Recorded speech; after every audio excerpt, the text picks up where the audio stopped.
ট্রেনও এবার বেসরকারীকরণ। নতুন মডেলে জঙ্গল সাফারি চালু, প্রশ্নের মুখে ওয়ার্ল্ড হেরিটেজ রেল। শতবর্ষের গৌরবময় ইতিহাস বয়ে আনা ওয়ার্ল্ড হেরিটেজ তকমা পাওয়া দার্জিলিং হিমালয়ান রেলওয়ে এবার নতুন রূপে ফিরছে পর্যটকদের সামনে। পাহাড়ি পথে ঐতিহ্য আর আধুনিক পর্যটন পরিষেবার মেলবন্ধনে চালু হতে চলেছে টয় ট্রেনের বিশেষ জয় রাইড জঙ্গল সাফারি। শিলিগুড়ি জংশন থেকে তিনধারিয়া পর্যন্ত গিয়ে আবার শিলিগুড়ি জংশনে ফিরে আসবে এই বিশেষ ট্রেন। আগামী 11 জানুয়ারি থেকে প্রতি শনি ও রবিবার এই বিশেষ জয় রাইড চালু হবে। এই জয় রাইডের উদ্বোধনী অনুষ্ঠানে উপস্থিত থাকার কথা রয়েছে উত্তর পূর্ব সীমান্ত রেলের ডিভিশনাল রেলওয়ে ম্যানেজার কিরেন্দ্রনাথ এবং Darjeeling Himalayan railway director Rishabh চৌধুরীর। ডিএইচআর সূত্রে জানা গিয়েছে, পর্যটকদের জন্য এই যাত্রাকে আরো আকর্ষণীয় করতে বেসরকারি সংস্থার সহযোগিতায় পিপিপি মডেলে পরিষেবাটি চালু করা হচ্ছে। ডিএইচআর এর ডিরেক্টর ঋষভ চৌধুরী জানান, এই বিশেষ জয় রাইড দুটি কামরায় টিকিট বেসরকারি সংস্থার মাধ্যমে বুক করা যাবে, পাশাপাশি আইআরসিটিসির মাধ্যমেও একটি কামরার টিকিট পাওয়া যাবে। শিলিগুড়ি জংশন থেকে তিনধারিয়া পৌঁছে ট্রেন সেখানে কিছুক্ষণ দাঁড়াবে। এই সময় পর্যটকদের তিনধারিয়া স্মৃতিবন পার্ক ঘোরানোর পাশাপাশি নেপালি লোকনৃত্য, স্থানীয় সংস্কৃতির সঙ্গে পরিচয় এবং বিভিন্ন ফ্যামিলি গেমসের ব্যবস্থাও রাখা হয়েছে। এই বিশেষ জয় রাইডে মোট 3টি কামরা থাকবে। এর মধ্যে 2টি কামরা বেসরকারি সংস্থা পরিচালনা করবে আর একটি থাকবে সরাসরি রেলের অধীনে। বেসরকারি সংস্থা পরিচালিত কামরাগুলিতে মাথাপিছু ভাড়া নির্ধারণ করা হয়েছে 2199 টাকা। এই ভাড়ার মধ্যেই থাকছে প্রাতরাশ, মধ্যাহ্ন ভোজন এবং বিকেলের জলখাবার। বিকেলে চায়ের সঙ্গে পর্যটকদের পরিবেশন করা হবে স্থানীয় জনপ্রিয় মোমো। অন্যদিকে রেলের অধীনে থাকা কামরায় শুধুমাত্র যাতায়াতের সুবিধা মিলবে। সিঙ্গেল ট্রিপের ভাড়া 500 টাকা এবং রাউন্ড ট্রিপের ভাড়া 1000 টাকা নির্ধারণ করা হয়েছে। যদিও টয় ট্রেনের সঙ্গে বেসরকারি সংস্থা যুক্ত হওয়া নিয়ে রেলের বেসরকারীকরণ প্রসঙ্গে প্রশ্ন উঠতে শুরু করেছে।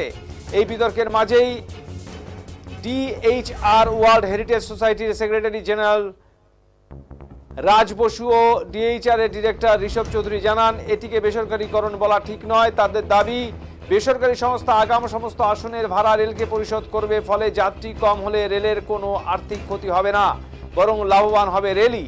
উল্লেখ্য, কোভিডের আগে শিলিগুড়ি থেকে রংটং পর্যন্ত টয় ট্রেনে জঙ্গল সাফারি পরিষেবা চালু করেছিল ডিএইচআর। ডাইনিং কোচে যাত্রা ও বিকেলে চা পানের ব্যবস্থাও ছিল, কিন্তু অল্প দিনের মধ্যেই সেই পরিষেবা বন্ধ হয়ে যায়। দীর্ঘ বিরতির পর এবার বেসরকারি সংস্থার সঙ্গে চুক্তির মাধ্যমে নতুন পরিকল্পনায় ফের জঙ্গল সাফারি ফিরিয়ে আনছে দার্জিলিং হিমালয়ান রেলওয়ে। ঐতিহ্যবাহী টয় ট্রেনের এই নতুন জয় রাইড পাহাড়, জঙ্গল ও সংস্কৃতির স্বাদ একসঙ্গে উপভোগ করার সুযোগ করে দেবে, এমনটাই আশা পর্যটন মহলের।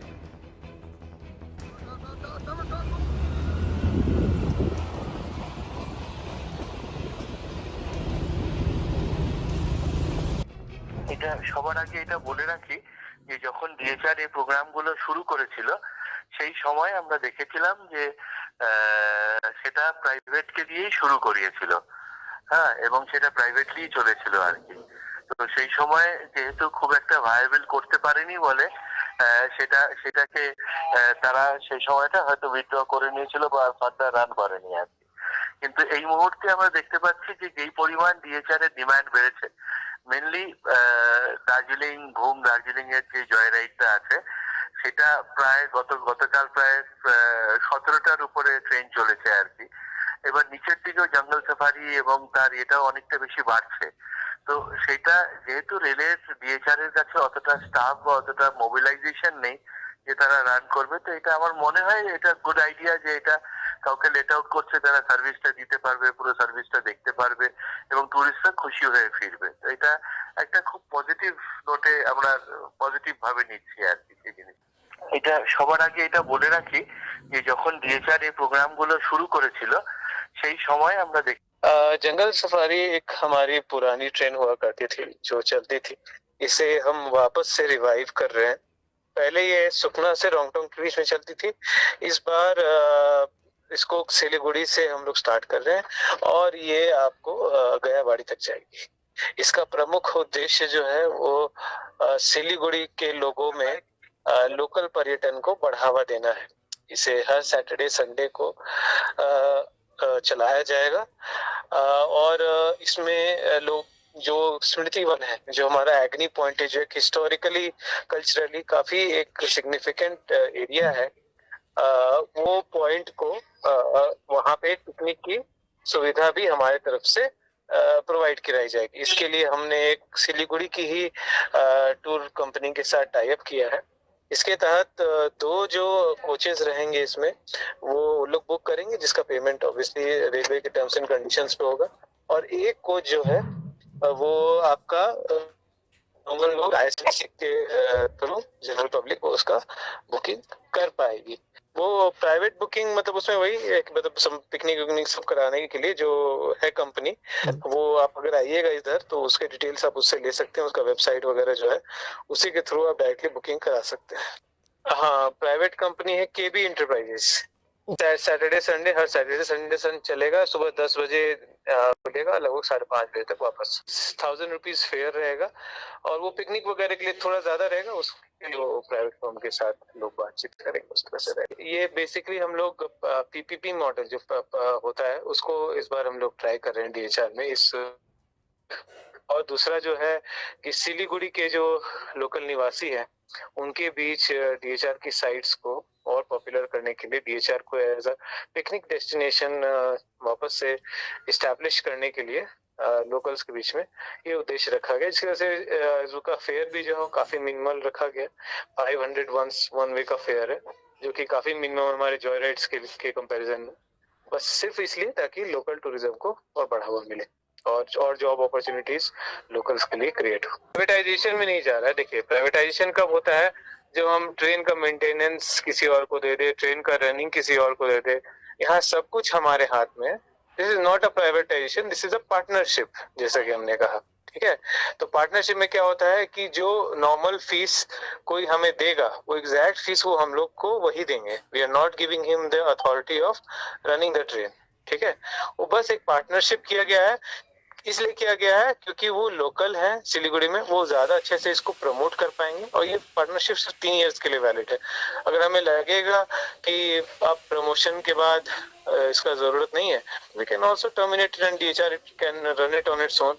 एक्चुअली जो हमारा पिछला एक्सपीरियंस रहा है तो सिंगल सिर्फ उसमें क्या होता है ना कि पब्लिक में भी announce when a lot of things with a good intention। जो ओरिजिनल जंगल सफारी आज से 5 साल पहले जो चालू हुई थी, वो बंद क्यों हुई? बंद इसलिए हुई थी क्योंकि उसको ये नहीं मिल पा रहा था, मतलब लोग नहीं मिल पा रहे थे ट्रैवल करने के लिए। अब ये अगर वो लोग ले आ पाते हैं हमारे फेयर में, देन गुड इनफ है ना। इसलिए हम एक कोच जो है डेडिकेट रखे हैं इसमें। पूरी ट्रेन हमने पार्टनरशिप में नहीं डाली। एक कोच जो है अभी भी 9 लोगों के लिए खुली रहेगी। ठीक है, this is sort of a win win situation. ये सबके लिए आरामदायक है, सबके लिए बढ़िया है। Everybody has a chance to succeed in this. भी अच्छा है, डीएचआर के लिए भी अच्छा है, और आप डीएचआर के लिए अच्छा है क्योंकि और रेवेन्यू के सोर्स होंगे, और रेवेन्यू के सोर्स होंगे तो हम ज्यादा अच्छे से मेंटेन कर पाएंगे अपने सिस्टम को। लोकल पब्लिक के लिए इसलिए अच्छा है ताकि उनको एक नया घूमने का, नया अप्रोच करने का, नया हेरिटेज को अप्रिशिएट करने का मौका मिलेगा।